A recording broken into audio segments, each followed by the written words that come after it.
Good morning, students. My name is Dr. Pooja, and I, on behalf of official channel of Bansal Academy, welcome you all on 75 most probable concept series for CSR Net Life Sciences. तो students, जैसा कि आप सब जानते हैं कि हमने जो है यहाँ बंसल अकेडमी में 75 ऐसे मोस्ट प्रोबेबल कॉन्सेप्ट्स को इकट्ठा मिला के एक लेक्चर सीरीज की फॉर्म में आप लोगों के लिए अवेलेबल करवाया, जिसकी हेल्प से आप स्टूडेंट्स अगर इन टॉपिक्स को हमारे साथ यहाँ पढ़ते हैं तो you will be able to understand these topics thoroughly.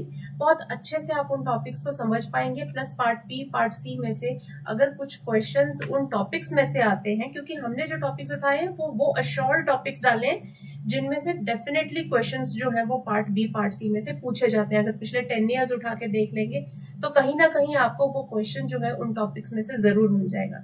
तो यहाँ हमने जो है वो 75 ऐसे ही मोस्ट इंपॉर्टेंट टॉपिक्स को क्लब करके एक लेक्चर सीरीज की फॉर्म में अवेलेबल कराया उन स्टूडेंट्स के लिए जो कि नेट की तैयारी कर रहे हैं या नेट का एग्जाम्स देने वाले हैं। तो चलिए स्टूडेंट, स्टार्ट करते हैं हम अपने इस टॉपिक को।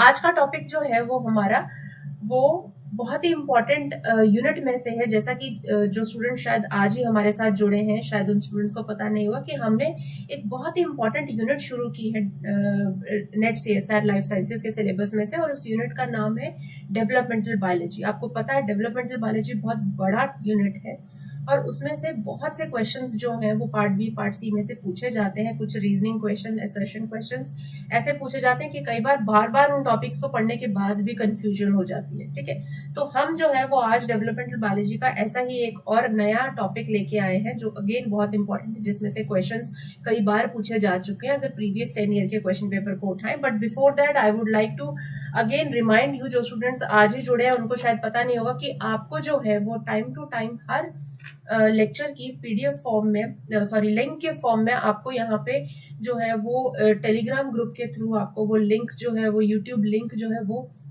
दिया जाएगा अगर आप हमारा टेलीग्राम ग्रुप ज्वाइन करते हैं। अपार्ट फ्रॉम दैट कोई नोट्स है तो PDF की फॉर्म में आपको इसी ग्रुप में जो है वो टेलीग्राम के थ्रू शेयर किए जाएंगे।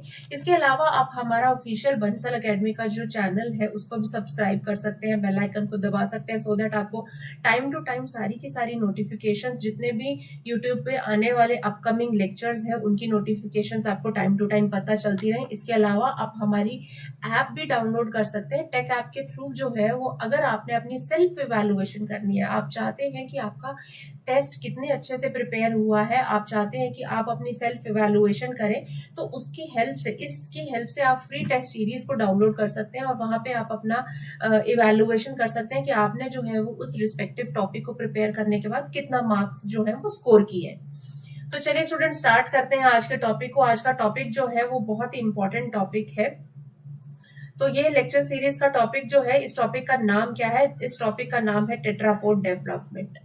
ठीक है, टेट्रापोड डेवलपमेंट। लेकिन डेवलपमेंट में किसकी? यहाँ पे एक चीज मिस हो गई है। टेट्रापोड में हम लिम्ब की डेवलपमेंट, ठीक है, तो टेट्रापोड लिम्ब डेवलपमेंट इस टॉपिक का नाम है और इस टॉपिक को जो है वो हम डेवलपमेंटल बायोलॉजी की बुक में जो है वो देखते हैं। और यहाँ जो डेवलपमेंटल बायोलॉजी की जो बुक जिसके थ्रू रेफरेंसेस लिए गए हैं, जिसके थ्रू जो है वो लेक्चर को प्रिपेयर किया गया है, वो बुक जो है वो है गिलबर्ट की बुक। तो यहाँ जो है वो गिलबर्ट की बुक को एक बहुत, यू नो दैट अगर डेवलपमेंटल बायोलॉजी की बात करें तो सबसे मोस्ट जो रेफर्ड बुक आती है वो गिलबर्ट की बुक है। तो यहाँ जो है लेक्चर प्रिपेयर किया फ्रॉम दिस बुक। चलिए इस टॉपिक को स्टार्ट करते हैं।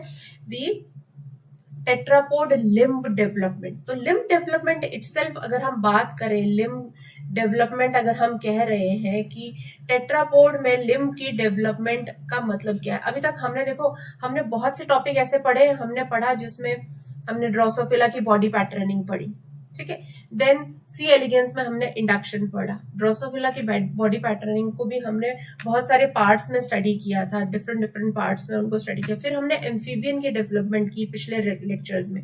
तो अगर ये सब जब हम डेवलपमेंट की बात करते हैं तो there is always a particular pattern for the formation, चाहे वो लिम्ब की बात हो, चाहे पूरी की पूरी बॉडी की बात हो।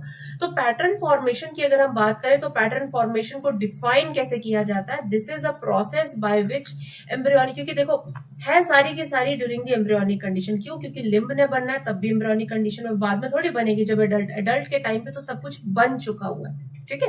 तो क्या है, जिस टाइम पे जो है वो एम्ब्रियोनिक सेल्स आपस में रीअरेंज हो रहे हैं, they are rearranging themselves in a proper special arrangement and these respective cells are determined differentiated tissues के फॉर्म में, फाइनली जो है वो कोई ना कोई रिस्पेक्टिव ऑर्गन बनाता है। उस प्रोसेस को ही पैटर्न फॉर्मेशन कहते हैं। अब चाहे वो pattern formation through out body की हो, जैसा कि हमने पिछले लेक्चर्स में पढ़ा था, या फिर वो जो है वो किसी रिस्पेक्टिव बॉडी के पार्ट की भी हो सकती है। और यहाँ जिस पार्ट की हम बात करने वाले हैं वो पार्ट क्या है, वो है लिम्ब। अब लिम्ब की यहाँ बात कर रहे हैं तो दैट लिम्ब जो है या डेवलपिंग लिम्ब जो है, it has been a long pioneering model for understanding the pattern formation. जैसे कि पिछले लेक्चर्स में हमने देखा था epithelial mesenchymal interaction, one of the topic जो हम ऑलरेडी डिस्कस कर चुके हैं। उसका एग्जांपल में हमने पढ़ा था कैसे एपिथेलियल और मेसेनकाइम आपस में इंटरेक्ट करते हैं for the formation of various kind of the limbs. Limb में भी क्या है, देखो लिम्ब की भी देखो प्रॉपर एक्सेस रहती हैं, there are different axes of the limb. वो आगे हम चलिए डिस्कस करते हैं। लेकिन अपार्ट फ्रॉम दैट अगर हम बर्ड्स की बात करें तो बर्ड्स में कहाँ पे विंग्स बनने, कहाँ स्केल्स बनने, कहाँ क्लॉज बनने, इसका है सारी की सारी लिम्ब है। लेकिन लिम्ब का अगर अपनी ही बॉडी की लिम्ब करें, अगर ह्यूमंस की बॉडी या मैमल्स की बॉडी की बात करें तो हमारी जो फोर लिम्ब है इसका ऑल टुगेदर स्ट्रक्चर प्रॉक्सिमल से डिस्टल की तरफ को देखेंगे तो ऑल टुगेदर स्ट्रक्चर इसका भी थोड़ा सा अलग होता है ना। तो क्या है, कहाँ पे किस रीजन पे हमारे हैंड डिजिटल क्लॉज या फिर बर्ड्स के केस में बन रहे हैं, क्लॉज बन रहे हैं, फेदर्स बन रहे हैं। बर्ड्स के केस में अलग अलग जगह पे अलग अलग टाइप के ऑर्गन स्पेसिफाइड हैं, तो वो किस तरीके से बनते हैं। तो इसीलिए हमेशा लिम्ब डेवलपमेंट एक बहुत ही इंपॉर्टेंट इंटरेस्टिंग मॉडल रहा है for the various scientist to study the या फिर to understand the body patterning. ठीक है, अब ये प्रोसेस में होता क्या है, इस प्रोसेस में there is a special arrangement of the cells. अब ये सेल्स जो है वो डिफरेंशिएट हो चुके हैं, ये सेल्स जो है वो अपने आप को डिटरमिन कर चुके हैं कि इन सेल्स ने आगे जो है वो क्या बनाना है। एंड फाइनली जो है जो डेवलपिंग एम्ब्रियो है उसमें ये जो सेल्स हैं, स्पेशलाइज्ड डिफरेंशिएटेड सेल्स, कैसे लिम्ब की फॉर्मेशन में कंट्रीब्यूट करेंगे। ठीक है, तो पैटर्न फॉर्मेशन की अगर हम बात करें, पैटर्न फॉर्मेशन अपने आप में ही एक 2 स्टेप प्रोसेस है। 2 स्टेप प्रोसेस या 2 स्टेप प्रोसेस की बात करें उसमें फर्स्ट स्टेप जो है उसमें क्या होता है, सेल्स को पहले इंफॉर्मेशन मिलती है। इंफॉर्मेशन मिलेगी फॉर देयर पोजीशन। क्यों? क्योंकि शुरुआत में क्या है, सब सेल्स, हमने जीनोमिक इक्विवेलेंस का एक एक्सपेरिमेंट पिछले लेक्चर में स्टडी किया था जिसमें 16 सेल स्टेज तक हम एम्फीबियन डेवलपमेंट में देख रहे थे कि सभी सेल्स के पास कैपेबिलिटी थी कि वो पूरा का पूरा एम्ब्रियो जो है वो ऑल टुगेदर बना सकते हैं। लेकिन जब बात आ जाती है किसी पर्टिकुलर ऑर्गन की फॉर्मेशन की, तो क्या बात कर रहे हैं हम यहाँ पे, अगर लिम्ब का फॉर से एग्जांपल लेते हैं तो लिम्ब के फॉर्मेशन के टाइम पे अब वो क्या है, पहले सबसे पहले सेल्स को अपना स्पेशल अरेंजमेंट करना है। किन सेल्स ने कौन सा पोर्शन बनाना है। अगर हम अपर आर्म की बात करें, कौन सा सेल जो है वो प्रॉक्सिमल मोस्ट पार्ट बताएंगे, कौन सा जो है वो प्रॉक्सिमल और डिस्टल मोस्ट पार्ट बनाएंगे, वो कैसे इंटीरियर वाला ये थंब बनना है, this will be the last finger, कैसे यहाँ पे अपर आर्म बननी है या फिर लोअर आर्म या फिर एंटीरियर एंड ये होगा, पोस्टीरियर एंड होगा। यहाँ पे ये सेल्स जो है वो कौन से रिस्पेक्टिव पोजीशन के अकॉर्डिंगली अपने आप को स्पेसिफाई करेंगे, that will be the first step. First step में क्या होता है, उनको इंफॉर्मेशन मिलती है, उनको सिग्नल्स दिए जाते हैं। ठीक है, वो सिग्नल्स एक्वायर करके वो अपनी अपनी पोजीशन को अटेन कर लेते हैं। मतलब यहाँ इस रिस्पेक्टिव जगह पे ये सेल्स होंगे, इसके अलावा दूसरे सेल्स मूव करके किसी दूसरी जगह जाएंगे। ठीक है, तो वो हो गया हमारा इंडक्शन, जिसको हम एपिथेलियल मेसेनकाइमल इंडक्शन में भी डिस्कस कर चुके हैं। तो स्पेसिफिकेशन हो गई। ठीक है, डिफरेंशिएशन हुआ, फिर स्पेसिफिकेशन की बात भी आ गई कि सेल्स जो है वो अपने आप को उन्होंने स्पेसिफाई कर लिया, अपने आप को उन्होंने डिटरमिन कर लिया कि हमने जो है वो ये चीज बनानी। उसके बाद सेकंड स्टेप की बात करें, उसके बाद सेल्स जो है वो अपने आप को रिमेम्बर करते हैं कि उनको जो है वो क्या जो था वो मैसेज मिला है, कि उन्होंने एक्चुअली बनाना क्या है, उनको क्या मैसेज मिला है। अगर उनको जो मैसेज मिला है वो मैसेज जो है वो क्या बॉडी के कौन से पार्ट को बनाने के लिए मिला है, वो बॉडी के किस पार्ट को बनाने के लिए मिला है, ये चीज जो है वो सबसे पहले स्पेसिफाई होती। उसके बाद सेकंड स्टेप में यही चीजें होनी, क्योंकि फर्स्ट स्टेप तक तो क्या हो गया, फर्स्ट स्टेप तक तो उन्होंने अपने आप को जो है वो स्पेसिफाई कर लिया है। लेकिन सेकंड स्टेप में क्या हुआ है, सेकंड स्टेप पोजीशनिंग ले ली है उन्होंने। सेकंड स्टेप में क्या होगा, सेकंड स्टेप में उन्होंने जो भी इंफॉर्मेशन आई थी उस इंफॉर्मेशन को वो रिकॉल करते हैं, रिमेंबर करते हैं, उसके बाद फिर अप्रोप्रिएट स्ट्रक्चर उस रिस्पेक्टिव सेल, उस रिस्पेक्टिव रीजन से जो है वो निकलते हैं। एंड दैट्स हाउ फिर लेटर ऑन स्टेजेस में जब तक कंप्लीट एम्ब्रियो जो है वो एडल्ट में कन्वर्ट हो जाएगा तो फाइनली जो है वो हर चीज जो है वो अपनी जगह पे है, सॉर्टेड है, and respective embryo will be the normal embryo, developed normal adult, ठीक है, developed into a normal adult with proper functioning limb, चाहे फोर लिम्ब है चाहे हैंड लिम्ब है, ठीक है। यहाँ हम लिम्ब की बात कर रहे हैं, लेकिन अगर आप बॉडी पैटर्निंग की बात करेंगे तो उसमें भी यही है, क्योंकि यहाँ हमने इसको स्पेसिफाई नहीं किया है कि ये लिम्ब फॉर्मेशन है या फिर लिम्ब की पैटर्न फॉर्मेशन है। This is general pattern formation, ठीक है। तो उसके बाद नेक्स्ट अगर हम स्टडी करें, चलिए अब हम लिम्ब की फॉर्मेशन की बात करते हैं। तो टेट्रापोड्स की अगर हम बात करें, टेट्रापोड्स में एक्चुअली टेट्रापोड्स में क्या होता है, टेट्रापोड्स की अगर बात कर रहे हैं हम, तो टेट्रापोड्स मतलब जिनके पास 4 लिम्स है। Pod itself it resembles the limb या फुट ही कहते हैं, टेट्रा मतलब 4। अब इनमें सारे के सारे जो है वो हमारे मोस्टली जो है वो हमारे मैमल्स, रेप्टाइल्स, ठीक है, एव्स, ये सब आ जाते हैं टेट्रापोड्स। तो यहाँ पे अगर हम बात कर रहे हैं टेट्रापोड में लिम्ब फॉर्मेशन की, तो सबसे पहला अगर हम देखें तो यहाँ अगर आप देखें टेट्रापोड की लिम्ब जो है all together it is bifurcated into the 3 regions, ठीक है। ये बेसिक से आपको समझाया जा रहा है कैसे टेट्रापोड की जो लिम्ब है वो अपने आप में किस तरीके से स्पेसिफाई होती है।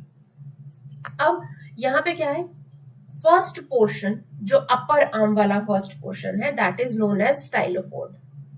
अब स्टाइलोपोड के रीजन की अगर हम बोन की बात करें तो हमारी अपर आर्म की बोन जो है that is known as humerus. ये हम फोर लिम्ब की बात कर रहे हैं, ठीक है। जैसे ही फोर लिम्ब है वैसे ही हैंड लिम्ब की बात भी होगी। तो यहाँ फोर लिम्ब की बात करें, first portion is the stylopod, second portion is the zeugopod, this is the first one, this is the second one. अब ज़िगोपोड में फर्स्ट वाले में क्या था, ह्यूमरस आ गई थी, सेकेंड वाले में क्या आ रहा है हमारे पास, सेकेंड आर्म या जो सेकेंड हाफ है आर्म का एंटीरियर मोस्ट पोर्शन, उसमें 2 बोन्स होती हैं, रेडियस एंड अल्ना, ठीक है। अल्ना जो है वो हमारी नीचे की तरफ होती है यानी कि अंदर की तरफ होगी, और रेडियस जो है वो ऊपर की तरफ है यानी कि 2 बोन्स को मिला के, तो रेडियस रेडियो अल्ना भी कह देते हैं हम। तो this is the ulna, this is the radius, ठीक है। थर्ड रीजन में हमारा जो आता है जिसमें हमारा रिस्ट से लेके पूरा हैंड, ठीक है, ये पूरा का पूरा रीजन जो है वो एक स्पेसिफिक पार्ट में आता है of the tetrapod limb and that is the autopod. Autopod में अगर हाथ है तो मेटाकार्पल्स होंगे और डिजिट्स होंगे, अगर पैर है तो मेटाटार्सल्स होंगे और टोज होंगे, ठीक है। तो यहाँ अगर हम बात करें तो ह्यूमरस, अगर हैंड लिम्ब की बात करें तो वहां पे जो है वो फीमर आ जाती है, फिर आ जाएगा टिबिया फिबुला, फिर आ जाएगा टार्सल्स, ठीक है, टार्सल्स, मेटाटार्सल्स, और फिर आ जाते हैं टोज, ठीक है। तो यहाँ पे इनको 3 पार्ट्स में डिवाइड किया गया है, अपर वन स्टाइलोपोड, ज़िगोपोड एंड ऑटोपोड। ये चीज आपने याद रखनी है, ओके। अगर हम यहाँ पे ही अगर थोड़ा सा एक्सिस की बात करें, तो एक्सिस की बात अगर हम करेंगे तो प्रॉक्सिमल टू डिस्टल हमेशा जो है वो डिस्टल टू प्रॉक्सिमल, ठीक है। तो क्या है, एंटीरियर रीजन, एंटीरियर में हमारा कौन सा आता है, एंटीरियर में हमारा आएगा थंब, पोस्टीरियर में हमारी आती है सबसे छोटी वाली फिंगर। तो एंटीरियर, पोस्टीरियर, ठीक है, डॉर्सल, डॉर्सल ऐसे अगर हम ऊपर हाथ के ऊपर वाले रीजन को देखें this will be the dorsal, और ये हमारा जो है वो वेंट्रल रीजन होता है, ठीक है। यहाँ देखिए, यहाँ समझ आ जाएगा आपको अच्छे से, देखो ये हाथ है, this is the hand, upper portion is the dorsal, जो आपका पाम वाला रीजन है that is the ventral, posterior आपकी छोटी फिंगर आ गई सबसे, और एंटीरियर आपका आ गया थंब, ओके। अब प्रॉक्सिमल रीजन जो है वो आपका प्रॉक्सिमल रीजन जो है वो ये है, लेकिन अगर आपको ग्रोथ देखनी है, प्रॉक्सिमल रीजन जो है ये होता है, लेकिन अगर ग्रोथ देखनी है तो क्या होता है, डिस्टली ग्रो करता है, मतलब यहां से लिम्ब बड की ओरिजिनेशन होगी, लेकिन लिम्ब बड धीरे धीरे धीरे धीरे बढ़ती जाएगी and finally it will take a form of a complete limb, ठीक है। तो यहाँ पे इस तरीके से लिम्ब बड बनती है, फोर लिम्ब की एक लिम्ब बड बनेगी। और वो लिम्ब बड कैसे जो है वो फाइनली लिम्ब बड ग्रो करती है, देयर आर स्पेसिफिक जोन्स, आगे पढ़ेंगे हम उनको। ठीक है, ये जोन्स बनते हैं, इनमें बहुत सारे इंटरैक्शंस, जीन्स है, वेरियस ट्रांसक्रिप्शन फैक्टर्स है जो रोल प्ले करेंगे, and finally this limb bud will grow and get converted into the proper fore limb. ठीक है, तो आपने जो है अभी फिलहाल जो चीजें याद रखनी है वो क्या है, स्टाइलो, ज़्यूगो एंड ऑटोपोड, ये तीन मेजर रीजन्स है ऑफ द फोर लिम्ब। ठीक है, of the limb actually, tetrapod limb. चलिए, अगर हम बात करें कि लिम्ब जो है वो थ्री डायमेंशनल कोऑर्डिनेटेड सिस्टम में ग्रो करती है। ठीक है, अब वो जो थ्री डायमेंशनल सिस्टम है ऑटोमेटिकली उसमें जो है वो 3D फॉर्म में, तो उसमें जो तीन मेजर एक्सिस जो हम डिस्कस करने वाले हैं, वो तीन मेजर जो एक्सिस हम पढ़ेंगे वन बाय वन, जिसकी लिम्ब में वेरी इंपॉर्टेंट रोल है, क्योंकि सेल्स जब अपने आप को स्पेसिफाई करते हैं कौन सा रीजन क्या बनेगा, ठीक है, this is very much important for the normal development of any limb. तो हमेशा एक चीज याद रखना, लिम्ब में proximal will be the closest part, पहली एक्सिस ही प्रॉक्सिमल डिस्टल एक्सिस है, this is the closest part of your four limb, this one, क्योंकि ये शोल्डर के बिल्कुल पास है, तो proximal and this is the distal far most. Okay, तो proximal distal, अब प्रॉक्सिमल डिस्टल की बात करें तो स्टाइलोपोड एंड ऑटोपोड, दो बोन्स आ गई हमें पता है, और उसमें बोन्स कौन सी है, ह्यूमरस है और कार्पल्स एंड डिजिट्स आ जाते हैं, ये चीज हमने अभी अभी पढ़ी। यहाँ पे ये हमारा कौन सा रीजन आ गया है, ये आ गया हमारा प्रॉक्सिमल, और ये पोर्शन कौन सा आ गया हमारा, this is the distal most. Clear? उसके बाद सेकेंड इंपॉर्टेंट एक्सिस जो हम डिस्कस करेंगे, जिसकी हम फॉर्मेशन डिस्कस करेंगे, that is the interior posterior, thumb to pinky finger या फिर स्मॉल फिंगर। थंब जो है वो एंटीरियर मोस्ट, और जो आपका छोटी फिंगर है, smallest finger, that is the posterior. ठीक है, this is thumb and this is the little finger. Okay, उसके बाद थर्ड जो एक्सिस हम डिस्कस करेंगे वो एक्सिस है डॉर्सल वेंट्रल एक्सिस।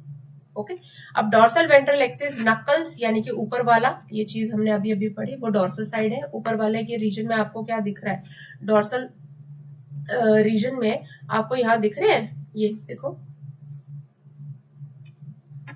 ये जो डॉर्सल, यहाँ नकल्स होते हैं ये, और नीचे वाला वेंट्रल पाम स्मूथ। ओके, तो ये आ गई हमारे पास तीन मेजर एक्सिस जिनको हम डिस्कस करेंगे। ओके, तो चलिए वन बाय वन इनको डिस्कस करते हैं, but before that let's one discuss about कि टेट्रापोड की डेवलपमेंट में, लिम्ब की डेवलपमेंट में कौन से चार मेजर स्टेप्स हैं। सबसे पहला मेजर स्टेप जो होता है that is the formation of limb bud, क्योंकि अगर लिम्ब की फॉर्मेशन आनी है उसके लिए पहले क्या है, स्पेसिफिकली एक लिम्ब बड बनती है। देखो यहाँ देख रहा है, यहाँ लिखा है फोर लिम्ब फील्ड। अब ये फोर लिम्ब फील्ड जो है वो एक बड की फॉर्म में ग्रो करती है, and that's how it progress zone के थ्रू यहाँ सेल्स प्रोलिफरेट करते हैं at a very high speed, and finally it forms a limb. अब जैसे फोर लिम्ब बन रही है वैसे ही हाइंड लिम्ब बनेगी। ओके, तो first is the formation of the limb bud, second one is the generation of proximal distal axis. ये तो पता ही है, क्योंकि अब एक्सिस फॉर्मेशन होनी है तो automatically first proximal distal axis specify होगी, फिर उसके बाद एंटीरियर पोस्टीरियर एक्सिस स्पेसिफाई होगी, और थर्ड में जाके डॉर्सल वेंट्रल एक्सिस जो है वो स्पेसिफाई हो जाती है। तो क्या है, ऑल टुगेदर अगर देखा जाए तो लिम्ब की development in case of tetrapods जो है वो दो मेजर पार्ट्स में, ब्रॉड पार्ट्स में, एक है फॉर्मेशन ऑफ लिम्ब बड, जैसे लिम्ब बड बन गई इट विल स्टार्ट ग्रोइंग, और ग्रो करने के साथ साथ वो अपनी एक्सिस स्पेसिफिकेशन भी कर लेती है, और एक्सिस स्पेसिफिकेशन आगे तीन तरह की है। ठीक है, जिसमें हम प्रॉक्सिमल डिस्टल की बात करेंगे, हम एंटीरियर पोस्टीरियर की बात करेंगे, और साथ में हम डॉर्सल और वेंट्रल की बात करेंगे। तो तीन तरह की एक्सिस स्पेसिफिकेशन, और but after the formation of the limb bud. तो चलिए स्टार्ट करते हैं how the limb bud is formed. तो लिम्ब बड की अगर बात करें तो सबसे पहला साइन जो लिम्ब बड की फॉर्मेशन में या डेवलपमेंट के टाइम पे आता है, it is the formation of a bilateral bulges, और इन बायलेटरल बल्जेस को हम क्या बोलते हैं, लिम्ब बड। अगर वो ऊपर बन रही है तो that will be the presumptive fore limb bud, अगर वो नीचे बन रही है तो वो हो जाएगी hind limb bud, depending upon the location respectively. ठीक है, अब ये जो लिम्ब बड है ये कैसे बनती है, it is created by the specialised cells from the lateral plate mesoderm. Mesoderm की लेटरल प्लेट से these specialized cells, they will get the signals, they will receive the induction from the underlying cells or from the adjoining neighboring cells, जिसकी help से ये limb बड बनती है। उसके बाद limb बड specify हो गई तो फिर आ जाता है emergence of limb bud, limb bud दिखना शुरू होगी। अब वहां पे क्या चलता है, there comes the role of signalling pathway. वहां पे सिग्नलिंग शुरू होती है किसके बीच में, लेटरल प्लेट मेसोडर्म और एक्टोडर्म के बीच में। मैंने आपको पहले बोला था कि हमने ये चीज जो है वो already one of the topic में डिस्कस की है, जिसमें हमने एपिथेलियल मेसेनकाइमल इंटरैक्शन एक टॉपिक किया था। तो यहाँ सिग्नलिंग पाथवेज चलेंगे from the various signalling molecules, transcription factors, genes role play करती हैं और बहुत से प्रोसेसेस चलते हैं, cascade of processes, positive feedback control, negative feedback control, इस तरह का प्रोसेसेस चलेंगे और वो लिम्ब बड सिग्नल्स लेगी। सिग्नल्स जो है वो देना और लेना किन दो लेयर्स के बीच में हो रहा है, लेटरल प्लेट ऑफ मेसोडर्म और एक्टोडर्म के बीच में। ठीक है, उसके बाद जैसे ही लेटरल प्लेट ऑफ मेसोडर्म को सिग्नल्स मिले तो वो सेल्स जो है वो प्रोलिफरेशन शुरू कर देंगे। कौन से cells, mesenchymal cells. Somatic region था वो, बॉडी का ही पार्ट है, बॉडी का टिश्यू है, उसने क्या किया, मेसेनकाइमल सेल्स ने they have started the proliferating. अब प्रोलिफरेशन के टाइम पे क्या हो जाता है, क्योंकि वो सेल्स ओवरग्रो कर रहे हैं, they are proliferating at a very high speed, तो इसलिए वहां पे आपको इमर्जेंस दिखना शुरू हो जाए किसकी, एक छोटी सी बड की फॉर्म में। क्यों, क्योंकि वो ग्रुप ऑफ सेल्स जो है वो बाकी के एडजॉइनिंग रीजन से आउटग्रो कर जाएंगे, थोड़ा सा जल्दी रैपिडली डिवाइड कर रहे हैं, इसलिए ऑटोमेटिकली वो बल्ज हो जाते हैं टुवर्ड्स द आउटर साइड। ठीक है, अब यहाँ पे once the limb bud is formed, these cells that make up the limb bud are derived from the posterior lateral mesoderm, adjacent somites and the bud overlying ectoderm। तो तीन तरह के parts या पोर्शन या सेल्स जो है वो contribute करते हैं लिम्ब बड की फॉर्मेशन में। कौन कौन से, पोस्टीरियर लेटरल प्लेट मेसोडर्म, ठीक है, एडजेसेंट सोमाइट्स और साथ में ऊपर वाली बड में जिसमें कौन सी लेयर आती है, एक्टोडर्मल लेयर। तो ये सब के सब कंट्रीब्यूट करेंगे लिम्ब बड की फॉर्मेशन में।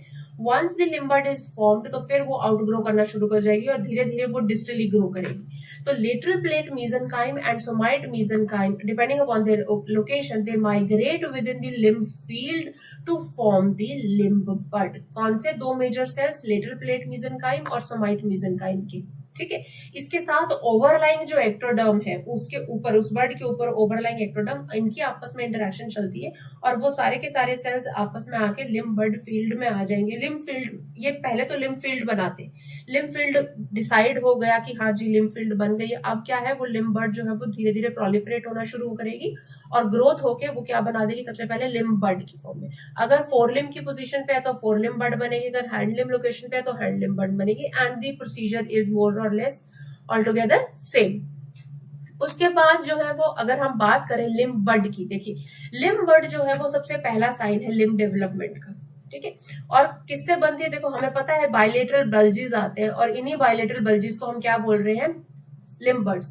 प्रिजम्पटिव फोर लिम्ब हो गया या हैंड लिम्ब, ये हमें पता चल गया है कि डिपेंडिंग अपॉन द लोकेशन। और कौन से सेल्स आते हैं, posterior lateral plate of mesoderm आ गया, सोमाइट्स आते हैं एडजेसेंट के, और साथ में ओवरलाइंग एक्टोडर्म, ये सब कंट्रीब्यूट करते हैं। ठीक है, लेकिन इससे पहले जो है वो असाइंड क्या होती है, सबसे पहले बनेगी लिम्ब फील्ड, सबसे पहले लिम्ब फील्ड बनती है। अब लिम्ब फील्ड की बात करें, कैसे इन सेल्स को पता चला कि इन्होंने लिम्ब फील्ड बनानी है, this is the limb field.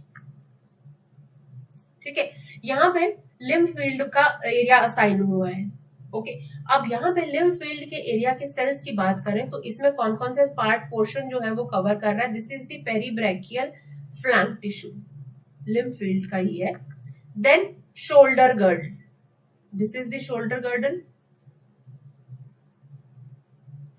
और जो ये सेंटर में पोर्शन है this is the free limb. ये सब मिला के जो है वो लिम्ब फील्ड बनाते हैं। ऊपर देखो सोमाइट्स है और इसी के साथ एडजॉइनिंग जो है वो ओवरलाइंग एक्टोडर्मल रीजन जो है ऑल टुगेदर मिला के लिम्ब बड बनाएगा। लेकिन अभी पहले असाइन क्या हो रहा है, पहले क्या चीज बनती है, एक लिम्ब फील्ड बनती है। अगर इनमें से किसी भी एक सेल को निकाल दिया जाए तो बाकी के रीजन्स जो है वो उसको उसकी कमी को पूरा कर लेते हैं, क्योंकि अभी क्या है, अर्ली एम्ब्रियोनिक स्टेज है। ठीक है, तो लिम्ब फील्ड सबसे पहले बनती है। लिम्ब फील्ड के बाद जो है वो लिम्ब बड बनती है। लिम्ब बड बनाने के लिए लेटरल प्लेट मेसोडर्मल सेल्स आते हैं पोस्टीरियर साइड के, और फिर साथ में आते हैं सोमाइट्स, एडजेसेंट सोमाइट्स और ओवरलाइंग एक्टोडर्म। ओके, तो चलिए अब देखते हैं कि लिम्फ फील्ड हो गया। अब बात करते हैं कि how the induction process it takes place in case of the formation of the limb bud. अगर आप यहाँ देखेंगे तो यहाँ क्या है, this is the section which is clearly showing the formation of the limb bud. कैसे लिम्ब बड जो है वो बन रही है, यहाँ देख रहे हो एक बल्ज सा जो है वो बन रहा है, this is the limb bud. लेकिन कौन से सेल्स इसमें एंटर कर रहे हैं, देखो लेटरल प्लेट मेसोडर्मल सेल्स, ये है lateral plate mesoderm, they are proliferating. अब ऑटोमेटिकली लिम्ब मसल के प्रिकर्सर सेल्स भी एंटर करेंगे, क्योंकि उसने बनानी तो लिम्ब ही है। बाकी सब सेल्स आपस में अपने आप अपना अपना काम कर रहे हैं, लेकिन यहाँ पे बड को बनाने के लिए there is the migration of the cells. Lateral plate mesodermal cells जो है वो ओवरलाइंग एक्टोडर्म के साथ साथ एडजेसेंट सोमाइट्स के साथ मिलके यहाँ पे आते हैं, और साथ में आएंगे मसल सेल्स भी। अब ये सेल्स जो है वो आउटग्रो कर जाते हैं। These cells will grow very fastly, these cells will rapidly multiply, बहुत जल्दी जल्दी मल्टीप्लाई करेंगे, जल्दी जल्दी मल्टीप्लाई करेंगे, and that's how a bud is formed. एक आउटग्रोन बड बन जाती है, which is known as limb bud. ठीक है, अब अगर हम बात करें लिम्ब बड की, तो लिम्ब बड जब बनती है तो उस टाइम पे जो है वो एक्चुअली लिम्ब बड जो है वो कैसे रिकॉग्नाइज किया गया कि बन गई है लिम्ब बड। एक्चुअली इट इज ये लिम्ब बड है, it is actually divided into 3 functionally distinct domains. इसको रीजनलाइज कर दिया जाता है। क्यों? क्योंकि देखो लिम्ब बड बनने के लिए क्या है, पहले तो सेल का एक रिस्पेक्टिव पोर्शन जो है वो थोड़ा सा मॉडिफाई हो जाता है। अगर आप एडजॉइनिंग नेबरिंग सेल्स के कंपैरिजन देखें तो ये जो 3 फंक्शनली डिस्टिंक्ट डोमेन्स है, जिनकी वजह से एक्चुअली जो है या फुली फॉर्म्ड एक लिम्ब बड बनती है, वो 3 रीजन्स जो है वो क्या है, वो 3 रीजन्स है। सबसे पहला है प्रोग्रेस जोन, जिसको हम पीजेड जोन भी बोलते हैं, और पीजेड जोन यहाँ जो शो किया वो है ये, बहुत इंपॉर्टेंट रोल। इसमें क्या आ जाते हैं, हाईली प्रोलिफरेटिव मेसेनकाइम सेल्स, जो कि लिम्ब बड बनाने में सबसे ज्यादा कंट्रीब्यूट करते हैं। ठीक है, लेकिन है कौन सा है, अभी अनडिफरेंशिएटेड जोन ही है, also known as undifferentiated progress zone. Simple काम मल्टीप्लाई करना। उसके बाद दूसरा जो regionally distinct functionally distinct domain है, उसका नाम है जोन ऑफ पोलराइजिंग एक्टिविटी, जिसको ZPA भी बोलते हैं। ये एब्रीविएशंस आपने दिमाग में ध्यान में रखनी है, क्योंकि आगे जब हम पढ़ेंगे तो फिर से इनको सिर्फ ZPA लिखा होगा, वहां सिर्फ PZ लिखा होगा।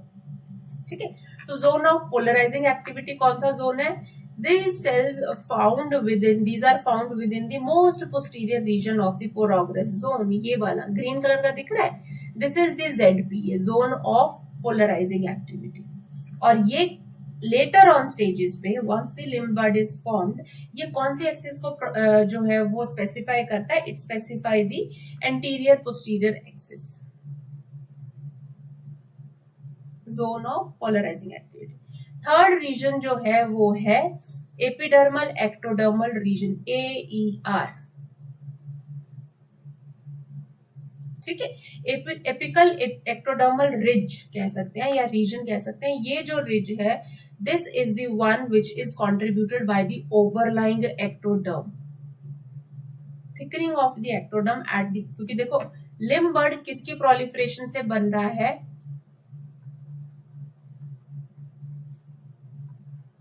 मेसेनकाइमल सेल्स के प्रोलिफरेशन से। लेकिन उसको ऊपर से जो प्रोटेक्ट करने वाली लेयर है, वो लेयर कौन सी है, वो एक एक्टोडर्मल लेयर है। उसके लिए जो रीजन स्पेसिफाई हो जाता है वो है AER, एपिकल एक्टोडर्मल रिज। जो कैप की तरह एपेक्स पे उसके काम करेगी, and that's how the limb bud is formed along with the limb. अब यहाँ पे अगर हम देखें, this is the molecular interaction, इसमें बहुत सारी जीन्स के नाम दे रखे हैं जिनके अभी हम डिस्कस नहीं कर रहे। इस डायग्राम को हम लेटर ऑन फिर दोबारा डिस्कस कर लेंगे, क्योंकि यहाँ पे बहुत सी चीजें ऐसी हैं जो अभी आपको पता नहीं चलेंगी। अगर हम यहाँ देखें, ये सोनिक हेजहॉग जीन है, ये फाइब्रोब्लास्ट ग्रोथ फैक्टर 10 है, ये 8 है, GRE है, WNT7A है। इन सबका रोल है एक्सेस फॉर्मेशन में बहुत ज्यादा। ठीक है, तो किस तरीके से पॉजिटिव नेगेटिव फीडबैक के थ्रू जो है वो काम करते हैं। हमने कहा था ना, ग्रीन रीजन जो है that is, this green region is ZPA which is meant for the anterior posterior axis। तो इस चीज को याद रखना, जब सोनिक हेजहॉग जीन की बात होती है, it means these are the genes which are responsible for the anterior posterior axis formation। Outgrowth के लिए FGF 8 and 10 how they positively control, एक पॉजिटिव फीडबैक चलता है, तो वो हम चीजें आगे डिस्कस करते हैं। तो पहले हम पढ़ लेते हैं हमारी फर्स्ट एक्सिस के बारे में। तो ये लिम्ब बड का हमने पढ़ लिया है, first formation of the limb bud. अब हम generation of proximal distal axis की तरफ मूव करते हैं। ठीक है, अब प्रॉक्सिमल डिस्टल एक्सिस की तरफ मूव करेंगे तो सबसे पहले क्या है, वहां पे एक रिस्पेक्टिव जीन की स्पेसिफिकेशन होगी लिम्ब के स्केलेटन में। ठीक है, अब वो क्या है, वो जो रिस्पेक्टिव जीन्स हैं, these are the transcription factors, जिनको हम क्या बोलते हैं, होम्योबॉक्स ट्रांसक्रिप्शन फैक्टर या फिर हॉक्स जीन्स। और ये जो है वो बहुत इंपॉर्टेंट रोल प्ले करती है स्पेसिफाइंग दिस मेसेंकाइमल सेल्स को इंस्ट्रक्शंस देने के लिए कि उन्होंने कौन से रीजन ने स्टाइलोपोड बनाना है, कौन से ने ज़िगोपोड बनाना है, कौन से ने ऑटोपोड बनाना है। ये चीज हमने स्टार्टिंग में डिस्कस की थी। ये वाली चीज किसने स्टाइलो, ज़िगो और ऑटोपोड बनाना है, वो जो है वो किया जाता है with the help of these respective genes, जिनको हम हॉक्स जीन्स कह रहे हैं या फिर होम्योबॉक्स ट्रांसक्रिप्शन फैक्टर्स। ठीक है, अब प्रॉक्सिमल से डिस्टल को जैसे लिम्ब ग्रो करती है, तो स्पेसिफाई करने के लिए जो रिस्पेक्टिव जीन्स हैं वो कौन सी आ गई हमारे पास, हॉक्स जीन्स आ गई। ठीक है, माइस के केस में अगर हम देखें, अगर लिम्ब बड बनती है तो वहां पे होती तो इसी ग्रुप की है, लेकिन उनका नाम क्या है, Hox A and Hox D genes है, होम्योबॉक्स ट्रांसक्रिप्शन फैक्टर्स ही, but these are known as, in case of mice is known as Hox A and Hox D। अब चलिए यहां देखते हैं how these genes are located on the proper pattern में, कैसे located है, प्लस कैसे वो प्रॉक्सिमल से डिस्टल की स्पेसिफिकेशन कराते हैं during the formation of the limb. अब देखो लिम्ब बड बन गई है, अब ग्रोथ हो रही है। अब सबसे पहली एक्सिस बन रही है, प्रॉक्सिमल से डिस्टली ग्रो करना है लिम्ब ने, तो कौन सी जीन्स हैं, अगर हम बात करें Hox A, Hox D, Hox C, Hox D as well. अब A और D जो है वो फोर लिम्ब में कंट्रीब्यूट कर रही है, C और D जो है वो हाइंड लिम्ब में कंट्रीब्यूट कर रही है, लेकिन उसके अलावा there are the groups of the Hox genes, उसमें ग्रुप के मेंबर्स है बहुत सारी, 9, 10, 11, 12, 13, ये अलग अलग जीन्स है, लेकिन सब की सब इसी ही ग्रुप की है। होम्योबॉक्स ये ट्रांसक्रिप्शन फैक्टर्स ही हैं या फिर हॉक्स जीन्स ही हैं। 9, 10, 11, 12 एंड 13, अगर हम बात करें ऊपर वाले रीजन की यानी कि फोर लिम्ब की, तो 9 जो है वो कंट्रीब्यूट करती है स्केपुला फॉर्मेशन में, 10 जो है वो ह्यूमरस, देन 11 जो है वो अल्ना और रेडियस, 12 जो है वो मेटाकार्पल्स रिस्ट के, और 13 वाली जो है वो डिजिट्स की। चलिए इस टेबल से आपको बहुत अच्छे से डिस्कस जो है वो समझ आ जाएगा इस टेबल के थ्रू।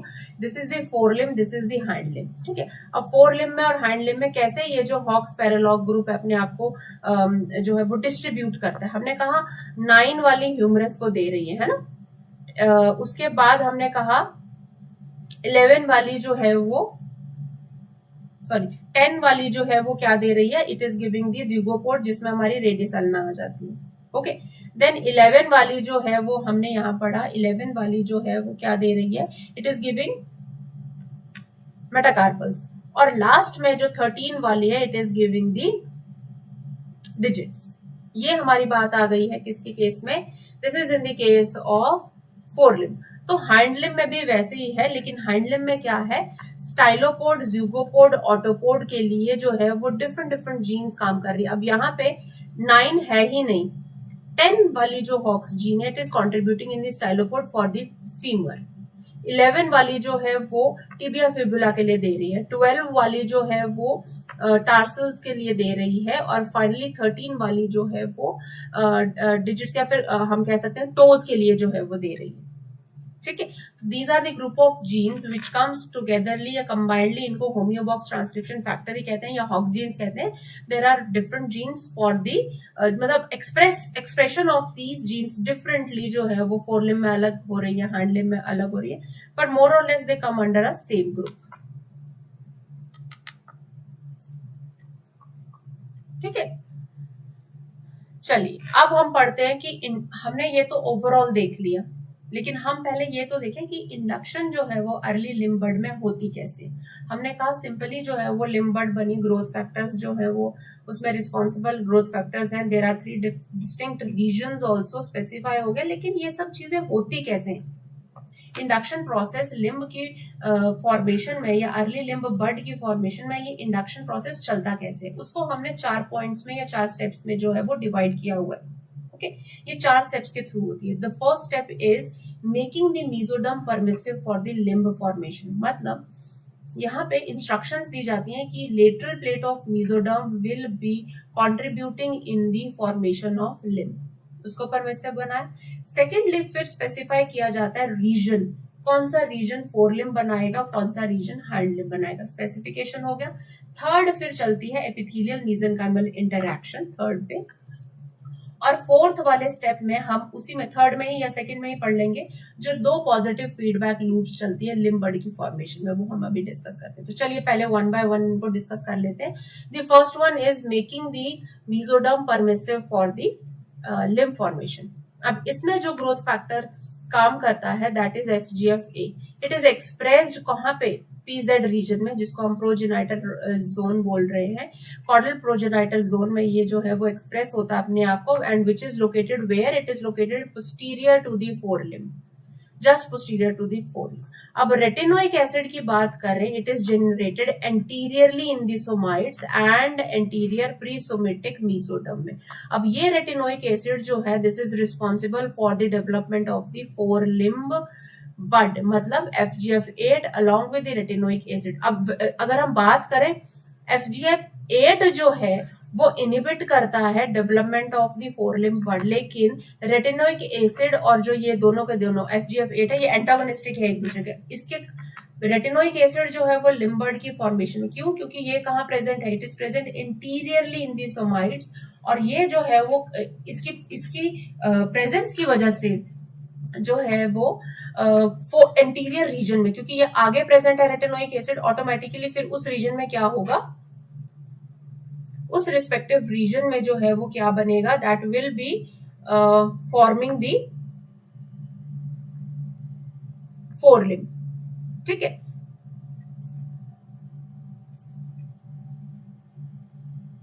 मैं आपको इस डायग्राम के थ्रू बताती हूँ। देखो यहाँ देखिए ये चीज बताइए, रेटिनोइक एसिड, अगर आप फोर लिम्ब की बात कर रहे हैं, सोमाइट्स ये चीज हमने पढ़ी, और retinoic acid FGF-8 retinoic acid को इनहिबिट कर रहा है, देखो दोनों तरफ से।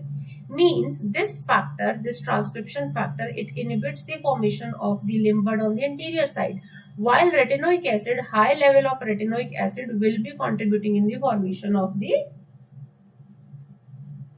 Four limb. ठीक है, अब क्या होता है, देखो लेटरल प्लेट मेसोडर्म में किस तरीके से फीडबैक चलता है। रेटिनोइक एसिड कौन सी जीन को एक्टिवेट करता है, and that respective gene is in case of चिक, माउस, फिश के फोर लिम्ब में उसको बोलते हैं TBX5। एंटीरियर रीजन में TBX5, देखो पहले क्या है, हॉक्स जीन ने लिम्ब बड बना दी, अब जो है वो क्या होना है, लिम्ब बड जो है वो फॉर्मेशन चल रही है, लेकिन साथ साथ में जो है वो ग्रो करना है उसने। तो retinoic acid anterior proximal distal, तो रेटिनोइक एसिड ने किस जीन को एक्टिवेट किया, लिटिल प्लेट मेसोडर्म में ही TBX5 को। ठीक है, अब ये TBX5 जो है वो आगे जाके रिस्पेक्टिव ट्रांसक्रिप्शन फैक्टर्स के थ्रू जो है वो अपने जैसे एक्टिवेट हुआ उसने रिस्पेक्टिव सिग्नल्स भेजे हैं, सो दैट उस रिस्पेक्टिव रीजन में जो फोर लिम्ब की बड जो है वो बन जाए। The bud for the forelimb is formed. Okay. अब यहां जो हो रहा है, देखो यहाँ पे क्या हो रहा है, there is a positive feedback control. कैसे? TBX5 जो है वो साथ के साथ WNT2B को भी एक्टिवेट करती है, और ये WNT2B जो है वो कौन से ग्रोथ फैक्टर को एक्टिवेट करेगी? FGF10 को। हम यहाँ 8 को नहीं डिस्कस कर रहे हैं, वी आर डिस्कसिंग 10। अब ये 10 जो है वो किसको हेल्प करता है? सो दैट सेल्स की जो है वो प्रोलिफरेशन, ग्रोथ फैक्टर है ना, सेल्स की प्रोलिफरेशन बहुत फास्ट हो। साथ में ये पॉजिटिवली ऑल्सो किसको बोलेगा कि और TBX जो 5 जीन है वो और एक्टिवेट हो जाए। तो एक तरह से अपनी ही एक्टिवेशन के लिए TBXX5 जो है पहले WN2B को करेगा, WN2B जो है वो FGF10 को करेगा, FGF10 जो है वो फाइनली जाके किसको एक्टिवेट कर रहा है? It is activating the TBX5, plus it is also leading to the proliferation, okay, proliferation of the cells, और उसकी हेल्प से क्या बन जाएगा? फोरलिम्ब रीजन में बन जाएगा हमारा बट।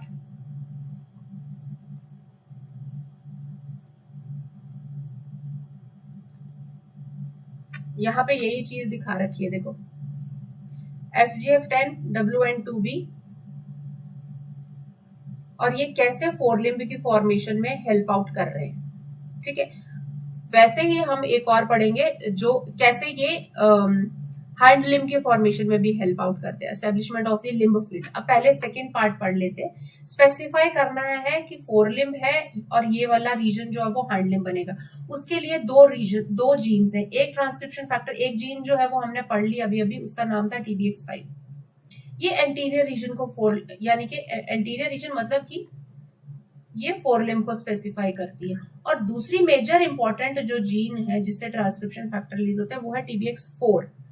उसके अलावा PTEX1 भी है, ILET1 भी है, लेकिन सबसे ज्यादा जो मेजरली कॉमन है दैट इज TBX4। तो 5 और 4 ये पोस्टीरियर रीजन में लेटरल प्लेट, पोस्टीरियर वाली लेटरल प्लेट ऑफ मेसोडर्म में होंगे, and that is specifying for the formation of the bud in the for the hind limbs. ठीक है, तो दो major jeans TBX5 and TBX4। TBX5 जो है वो फोरलिम्ब के लिए है, TBX4 जो है वो हाइंड लिम्ब के लिए।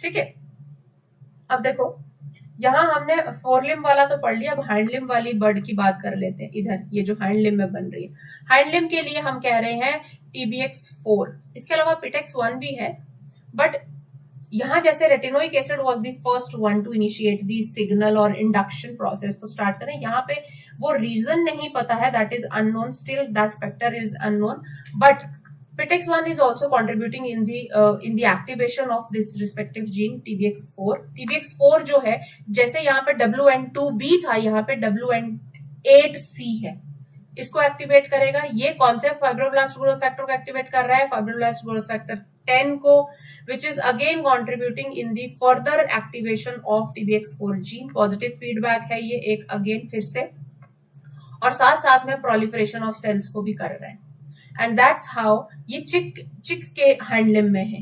ठीक है, माउस के हाइंड लिम्ब में जो जीन प्रेजेंट होती है that is ILET1।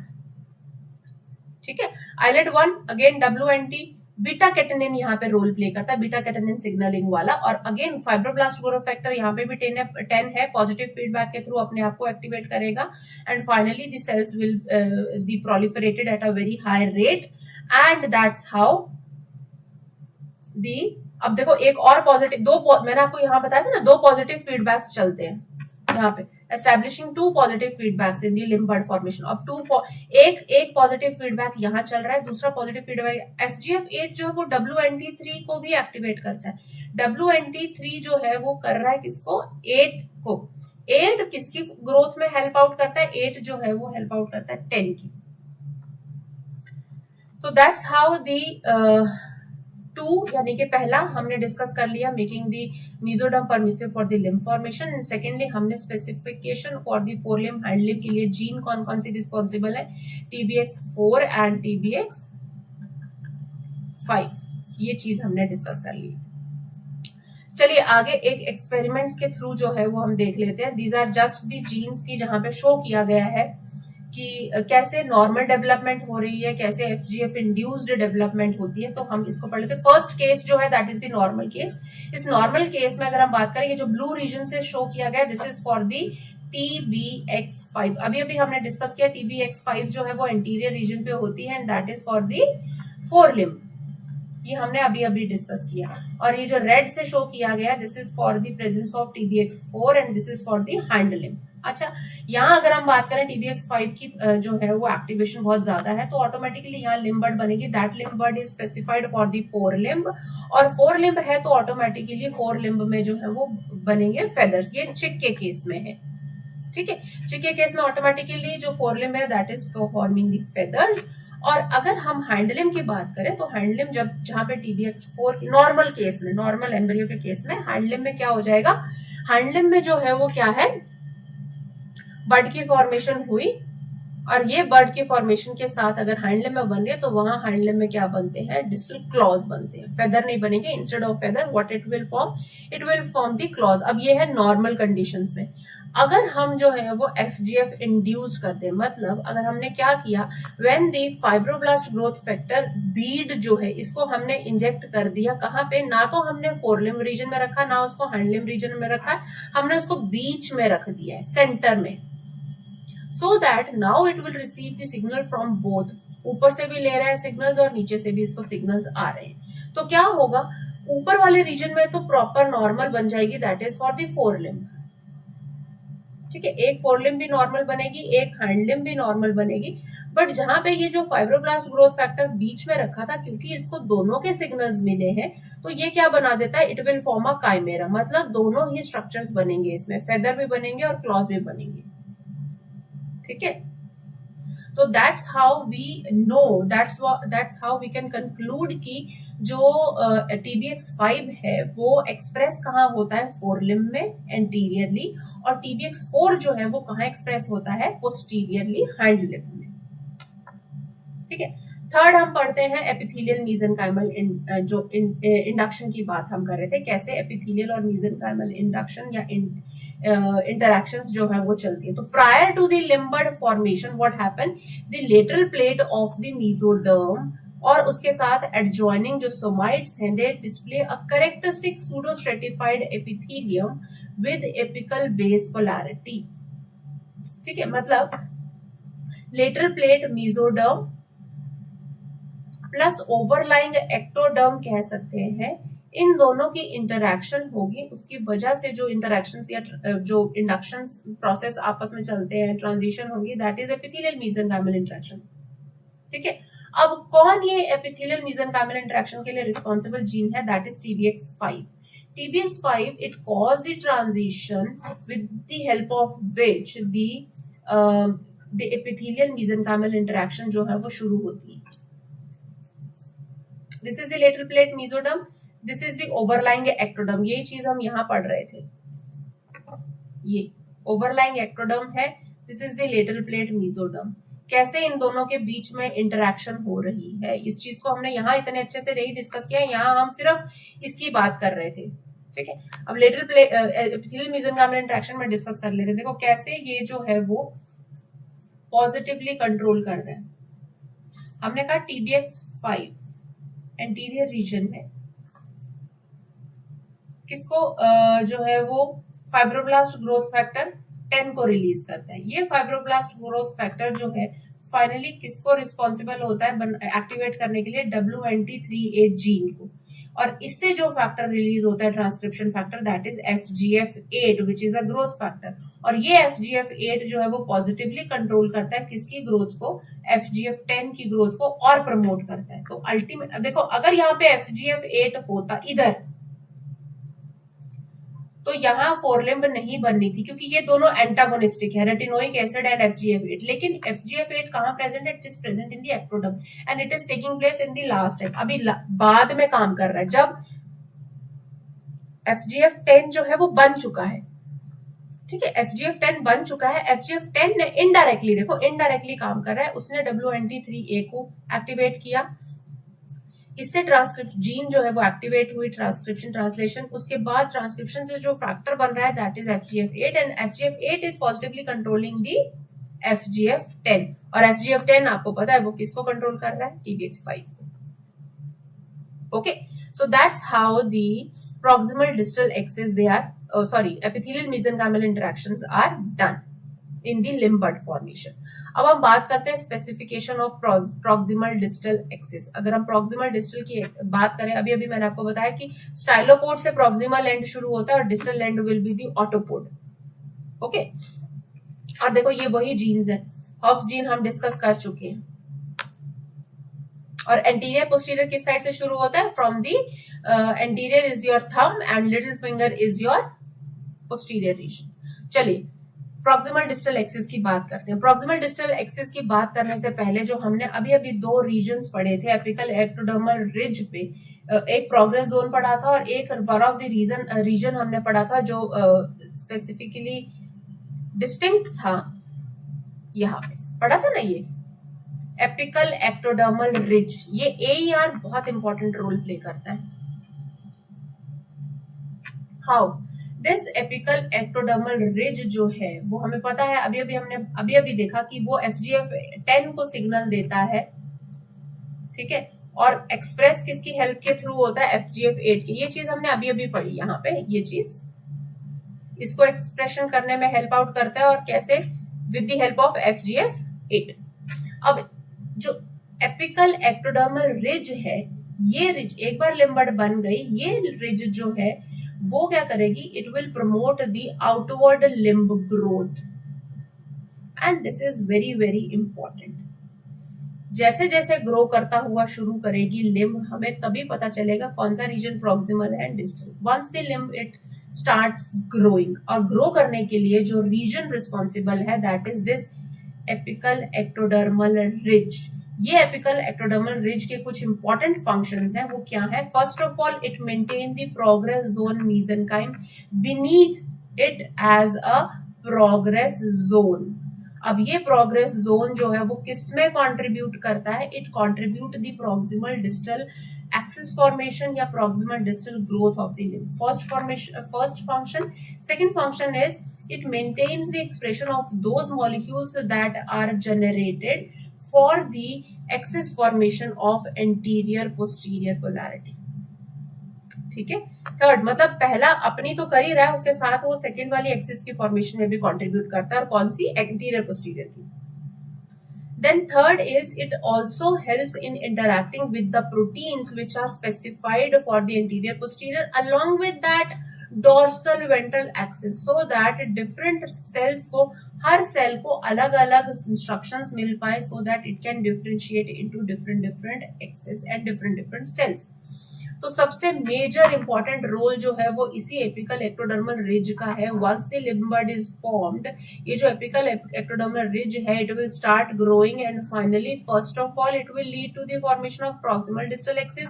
Apart from that जो एंटीरियर पोस्टीरियर और डोर्सल वेंट्रल एक्सिस है वो भी ये AER ही कंट्रोल करता है। इसमें जितने भी ग्रोथ फैक्टर्स हैं, चाहे वो जीन्स हैं, चाहे वो सिग्नलिंग मॉलिक्यूल्स हैं, वो सारे के सारे सिग्नल्स, इंडक्शन, ये सब चीजें जो है वो कौन करेगा, वो ये AER ही मेंटेन करता है।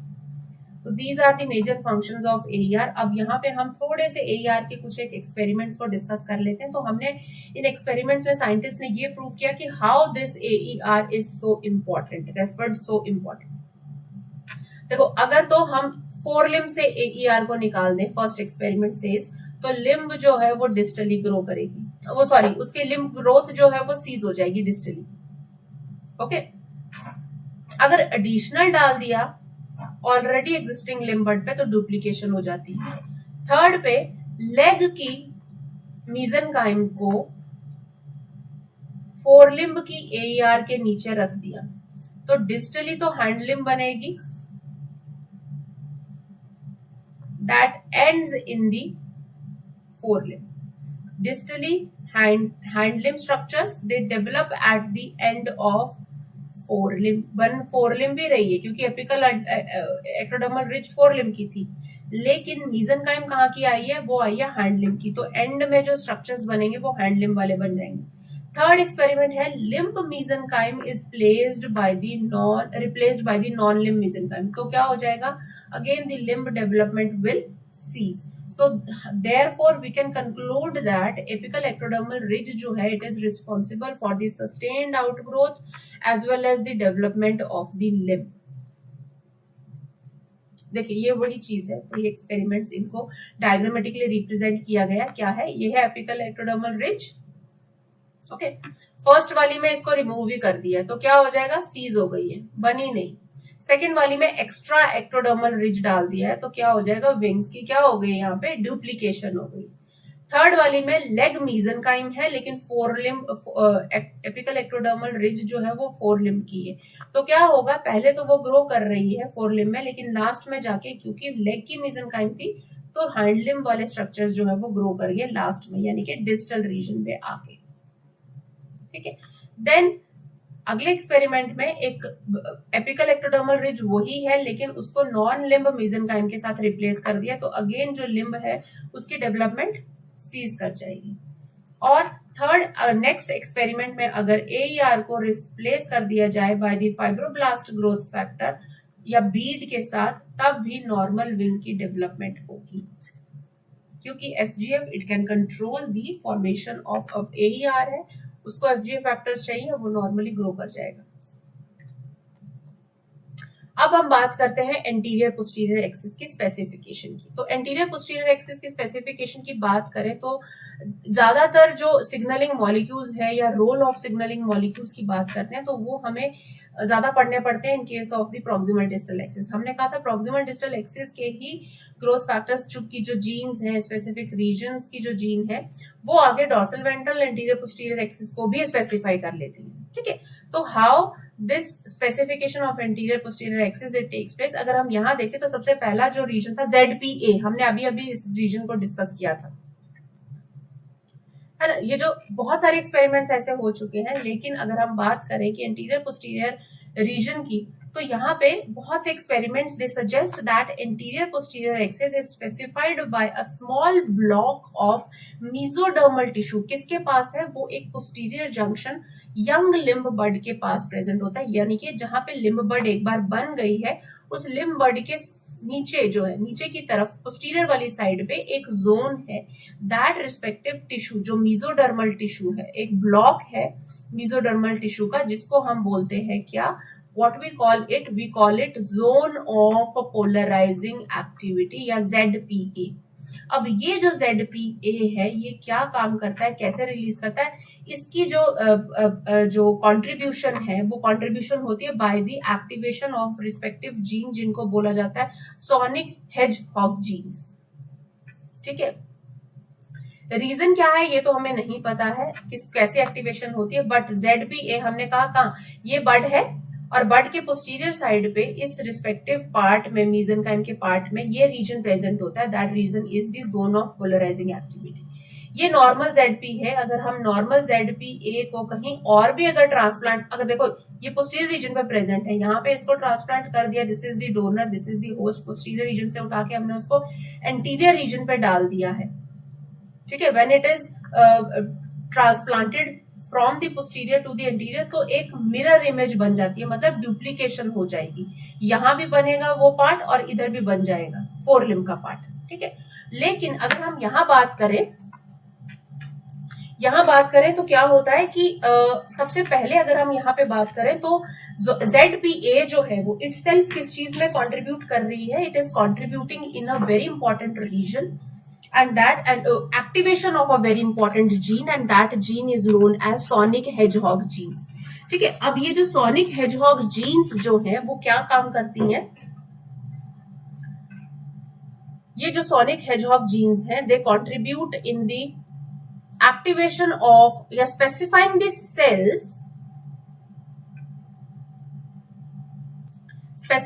cells in a respective way। कैसे, हम कह रहे हैं जोन ऑफ पोलराइजिंग एक्टिविटी। ये जोन ऑफ पोलराइजिंग एक्टिविटी, चलिए यहां से दोबारा से देख लेते हैं। हाँ, कैसे, हम कह रहे हैं अगर नॉर्मल कंडीशन में होता तो इसकी पोजीशन लोकेशन क्या है, इट इज सिचुएटेड पोस्टीरियरली, अगर इसको उठा के एंटीरियरली डाल दिया किसी होस्ट में तो मिरर इमेज बन जाती है। ठीक है, तो कौन सी जीन्स जो है वो एक्टिवेट करती हैं, कौन सा आगे फैक्टर्स जो है वो कौन से कैस्केड ऑफ प्रोटीन्स चलते हैं, कैसे। रिस्पॉन्सिबल जीन जो है वो है, सबसे पहला आपने नाम याद रखना है, for the anterior posterior axis formation one of the major important contributing gene is sonic hedgehog gene, जिनको SHH से भी डिनोट करते हैं, ठीक है। उसके बाद ये सोनिक हेजहॉग जीन जो है वो ग्रेडियंट क्रिएट करती है, किसका, ऑफ द अदर प्रोटीन्स। उसमें जो दो मेजर प्रोटीन्स कंट्रीब्यूटिंग प्रोटीन्स है वो है BMP2 एंड BMP7, ठीक है। ये BMP2 BMP7 एक ग्रेडियंट की फॉर्म में एक्सप्रेस करते हैं, and that's how the ZPA it specifies the digits. Clear. Anterior posterior, कहाँ पे थंब बनना है, कहाँ पे जो है वो स्मॉल फिंगर बननी है, कहाँ पे first finger, middle finger and the third finger कहाँ बननी है, तो वो कैसे पता चलता है। एंटीरियर पोस्टीरियर, ये ऊपर ही बनना है, ये नीचे की तरफ बनना है। It is formed, it is specified with the help of a respective gene which is known as sonic hedgehog gene. ये सोनिक हेजहॉग जीन अकेले काम नहीं करती है, ये क्या करती है, एक कैस्केड की फॉर्म में दूसरी और प्रोटीन्स के साथ काम करती है। वो BMP2 और BMP4 प्रोटीन्स जो है वो ग्रेडियंट की फॉर्म में, ये चीज हम ऑलरेडी पढ़ चुके हैं। ग्रेडियंट का मतलब होता है एक जगह जहां कॉन्सेंट्रेशन बहुत हाई है, फॉर एग्जाम्पल यहाँ अगर BMP2 की कॉन्सेंट्रेशन बहुत ज्यादा है तो धीरे धीरे उसकी कॉन्सेंट्रेशन कम हो जाएगी। मतलब अगर इस तरीके से देखा जाए तो इस तरफ एक की कॉन्सेंट्रेशन ज्यादा है, इस तरफ दूसरे की कॉन्सेंट्रेशन ज्यादा है। जिस साइड जिसकी कॉन्सेंट्रेशन कम होगी उस साइड वो रीजन बन जाएगा पोस्टीरियर, जिस साइड जिसकी कॉन्सेंट्रेशन ज्यादा है उस साइड बन जाएगा एंटीरियर रीजन, और फिर उसी के हिसाब से डिजिट्स बनेंगे। Clear. Then moving ahead to the third type of axis, and that is known as generation of dorsal ventral axis. तो अगर हम dorsal ventral axis की बात करें, हम कह रहे हैं कि सबसे पहली वाली जो proximal distal थी वो भी contribute करती है, लेकिन apart from that अगर हम dorsal ventral axis की बात करें तो जो genes responsible है for the dorsal ventral axis वो major important genes कौन सी हैं, WNT और BMP। इन दोनों की सिग्नलिंग पाथवे के थ्रू, और रिस्पॉन्सिबल जीन कौन से, WNT7A, LMX1B, BM, ये सब जो है वो BMP सिग्नलिंग के थ्रू फंक्शन करती हैं with the help of again responsible gene which is known as engrailed1 gene. ये सब जीन्स जो है वो कंट्रीब्यूट करेंगी एंड रेगुलेट करेंगी the ventral limb patterning, ventral side की लिम्ब पैटर्निंग करती हैं। This is the dorsal, this is the ventral. How dorsal ventral formed, देखो हम कह रहे हैं डॉर्सल साइड पे WNT7A है, ग्रेडियंट की फॉर्म में प्रेजेंट है। देखो यहाँ पे आप देख लो, बहुत अच्छे से ग्रेडियंट बनाया गया है। डॉर्सल साइड क्यों है,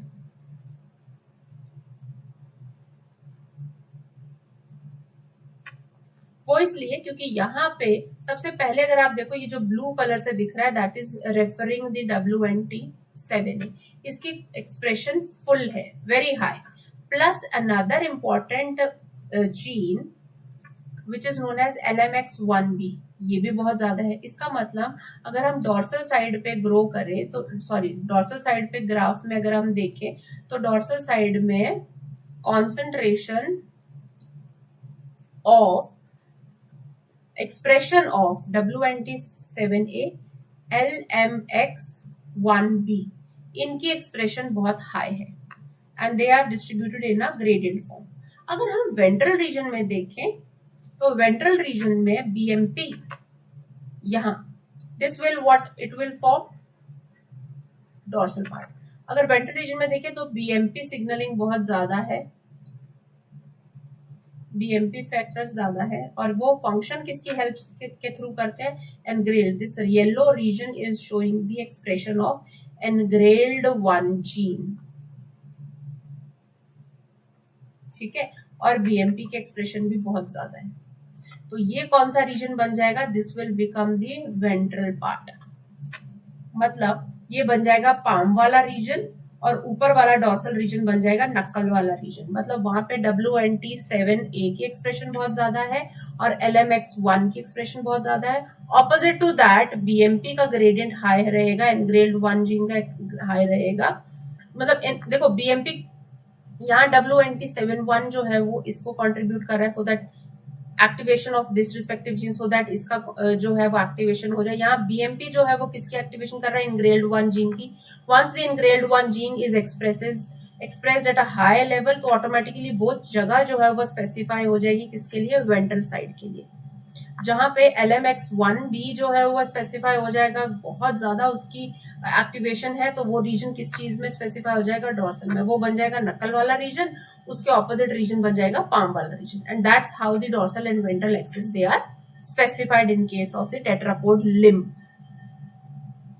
ये वही चीज बताइए आपको। देखो, WNT7A gene is expressed only in the dorsal portion of the limb bud. यहां देख रहे हैं आप ऊपर, तभी नक्कल्स बनते हैं। और वेंट्रल रीजन में जो है वो आपको कौन सी दिखती है, इनग्रेल्ड वाली। फर्दर ये WNT7A जो है वो किसकी एक्टिवेशन को इंड्यूस करता है, it induces the activation of LMX1 in the dorsal side only. ठीक है, और जो भी रिस्पेक्टिव स्ट्रक्चर्स है, क्योंकि नकल्स बनने हैं तो वो डोर्सल साइड पे बनते हैं, और वेंट्रल साइड पे कोई नकल नहीं बनेंगे, इट विल बी स्मूथ, क्योंकि वहां कौन सी जीन की एक्सप्रेशन हो रही है, through the BMP, the engrailed 1 gene. Okay, so that's how the generation of dorsal ventral axis is done. I hope आपको ये जो टेट्रापोड की लिम्ब डेवलपमेंट है वो बहुत अच्छे से समझ आ गया है, and you are able to understand each and everything. तो जो भी क्वेश्चंस जो है अगर बाय चांस इसमें से पूछे गए, तो now you are able to reply, now you are able to solve those questions very easily, I hope that। और हम जो है वो आपको अपने अगले लेक्चर में मिलेंगे। So till then, goodbye students and take care।